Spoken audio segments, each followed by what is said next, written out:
And we're delighted to have with us the very gifted and multi-talented and very beautiful Jennifer Savage, a pianist, and she does so many other things. Jennifer, welcome. Thank you for having me, Steve. It's always a Uh, pleasure. Jennifer, where are you talking to us from?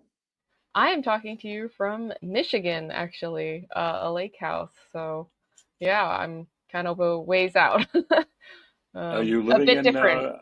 Yeah. Michigan or just vacationing? No, I'm just vacationing at my friend's lake house, and yeah, it's a bit different from my usual like New York City or DC um, Right, base of operations. Let's right. call it. Now, Yeah. we'll get right down to it. At the Carnegie performance, you performed a wonderful piece by Liszt, the Rhapsody Espagnole. How long have you been playing that piece? I've been playing that piece since my master's back in 2021, 22. So it's been a piece I've been just keeping on hand because it's a real finger breaker. It really Right. is. I mean, with the octaves and everything, it's a great warm up piece actually. So it's been a while, a couple years on this piece. Yeah, it's a great one. And you got your master's degree at Manhattan in 2020, right in there. Was that during the pandemic? Was that a difficult challenge? Yeah, it was right after my undergrad in 2019, and then I immediately did my master's. So there was definitely an overlap there with 2020. I mean, my first year started out normally, on campus, and everyone was in person, and it was normal. And then midway, I think it was spring semester of 2020, Right. everything just changed. And none of us knew it at the time.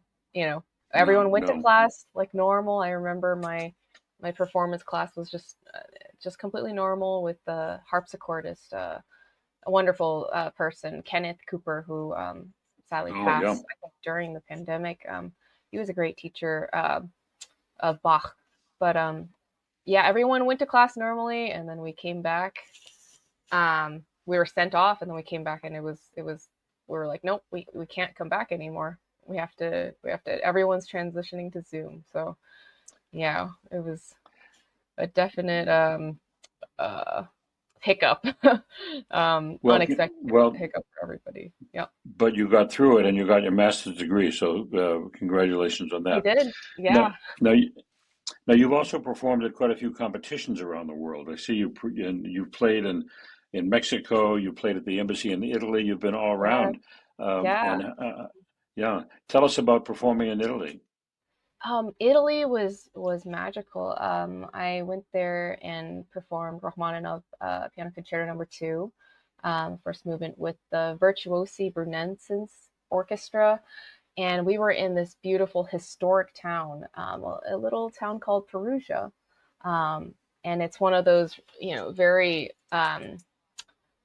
history laden little like sleepy villages where we got to the whole city is kind of based around one main cobblestone street, and then at the end of that cobblestone street, of course, is the piazza where everyone kind of gathers and chills, and at the end of the piazza there's a palazzo, and we performed concerti every night in the palazzo, which was this big stone like fortress building, on a beautiful what was it, the a beautiful like 9 foot piano that they had in that huge fortress. Mhm. It was great. It was an awesome experience, and just to play in a town like that to all the people. The people of Perugia were amazingly friendly, and it was an awesome experience there.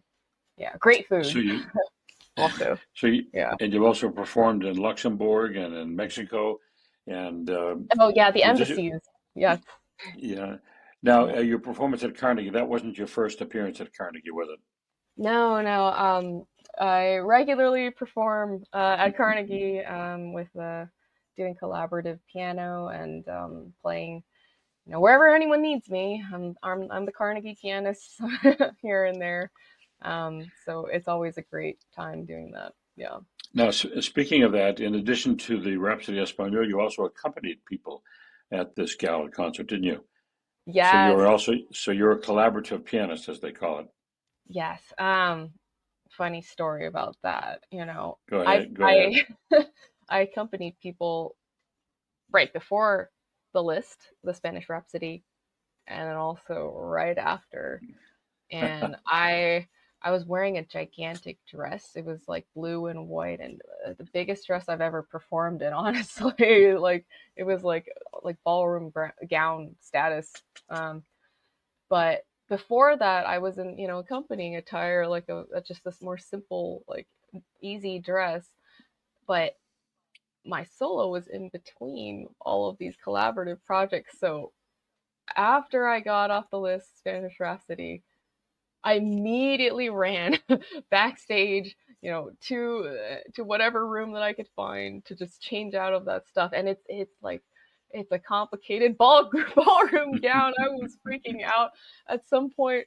I remember just opening the door and yelling like, how much time do I have? And then the Carnegie stagehands were like, it's okay, you'll be fine. There's just like, two more people and then it'll be you. I'm like, okay, I'm almost there. Like, after sweating it through the list, and then I'm just running around trying to do a costume change. I was like, I've never done such an intense costume change before. And once I got it all, everything like wrapped up, and I'm finally back in my collaborative pianist attire. I'm like, okay, I'm good. Back on stage, back to work. it was it was a whirlwind. It was a costume change. Yeah. It was a lot. But You and yeah. Taylor Swift. Oh, we would get along. Yeah, we would really connect on You and that one. you and Taylor. Yeah. Yeah. Now, in addition to your solo performing, you're accompanying, and Mhm. the places you played around the world. You're also there's a little sign behind you that says Jack Price is Right. Tell us a little bit about that and about your role as an interviewer. There is. So yes, I am the host of the show, Jack Price is Right, where it's a sort of philosophy, musical, but philosophy combined show where we talk about how music relates to us as an artist, as a musician, as an artist manager, and as a marketer, all facets of life. And it is also co-hosted by my partner in crime, as I like to call them, but also a wonderful person, uh, Dick Ronatamian, who was formerly known as Atamian, the pianist. But he is now, artist manager of Jack Price Attractions. And we kind of explore and dive a bit into his experience as an artist manager, and talk about what it takes to be a musician. I mean, he had a long career, winning the Nuremberg competition during its 50th anniversary, and then he transitioned into becoming an artist manager, and managing so many different people from all across the world, so many different musicians. He has a lot of experience in the industry, and we kind of talk about some of that experience. He also demonstrates on the piano. We talk about life. He's got a lot to say. I never know what's gonna happen, but it's always a fun time. It really is. So yeah, check And, us out. and We go live on Fridays usually, and we've gone through 2 seasons of Jack Price is Right now, and it's been a good wild ride. Yeah. now, people watching this, where do they find The Price is Right and you and Jack? Yeah, we are streaming on all the major platforms, whether it's Vimeo, Facebook, Twitter, X. We're even streaming on Twitch, so you can check us out on YouTube. Just search for Jack Price is Right or Virtual Concert Halls. We're also on LinkedIn and Alignable. It's we've got a lot of amazing feedback and reception. A lot of people have some interesting things to say, and we want to kind of shine a light on that. So I yeah, understand. I understand. I understand. One episode got 95,000 views. it did. Yes, yeah, That's a it lot. did. So we stream on LinkedIn, and one of our episodes from season 2, it's called Stop, Look, and listen. That episode reached 95,000 impressions on LinkedIn and many views as well. And yeah, it was an impressive, just viral moment for us. So I guess it was Right. a good episode. I hope it was. I hope people enjoyed it. So Well, you yeah. really are a multifaceted artist with your wonderful piano artistry and your ability to accompany, and then your hosting of the Jack Price is Right. Before we wrap Sure. up, Jennifer, tell us Yeah. what's in your future, what's coming up for you. So I believe I have two CD album recordings coming out.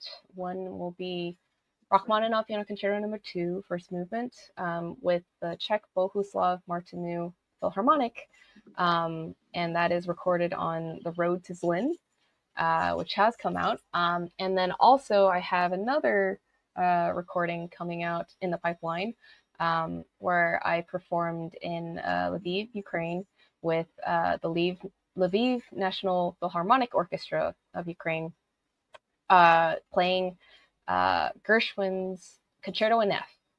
And that will be coming out as well as a recording. And in September, coming up very soon, I will be opening the season for Paducah Symphony Orchestra in Kentucky, Paducah, Kentucky. So I will be performing Rachmaninoff Piano Concerto Number 2 with Paducah. That is September 13th, season opener. So that is very Yeah. exciting. Conducted by Raphael Ponti. So I'm excited for all of that. Well, we're all going to rush to Paducah to hear that. Now, Yeah. the recordings you mentioned, have you already made those? You made a recording in Lviv? Yes, yes, I You did. already I did it. yes, this was in December of 2024. I traveled to Ukraine for that and recorded with Lviv. So it's coming out soon. Hmm. Yeah. No, I understand. I understand that uh, uh, the concert in Paducah will be streamed by Sound Espressivo. Yes, it will So, be. so Yeah. well, that saves me a trip to Paducah. Yeah. Yeah, it does. Yeah. So if you can't make it quite, to fit in your schedule, check out the stream. It will be live streamed, the concert on September 13th, where we open the season for Paducah, will be streamed. So it will be great. So from Lviv to Paducah. Now, what was it like to play in Lviv? Because the war was raging. What was it like to play in the middle of a war? It was Ukraine is a war zone. It And is. Yeah. how did it feel to go there and play? Honestly, it was really nerve-wracking at first. I mean, for all the reasons you mentioned, it is a war zone, and uh, there was always the constant threat of like possible, attack or um, stuff like that. But when I crossed the border at night, I flew into Poland to get there. There was a lot of new steps I had to take, but there were sirens actually even the morning of my concert at like 6 a.m. We got woken up because there were sirens across Lviv, and there had been an attack in Kiev, which was, very, very disturbing, really. Yeah. Right. But when I got there and talking to the people of Lviv, of the orchestra and the people on the streets and the stores, everyone was just so resilient and kind and just living their normal lives. I didn't really get the sense everyone was just normal and strong about it. People just walked around and kept going, kept moving forward, and that was really great to see. Yeah. Well, I admire you for having the courage to go. We'll look forward to that recording, and we'll look forward to the stream of the Rachmaninoff Second from Paducah. Yeah, awesome. Thank you so much, Steve. It's always great Jennifer, chatting. very wonderful to see you, and I hope to see you soon. Yeah, thank you, Steve. See Take you. care. Bye.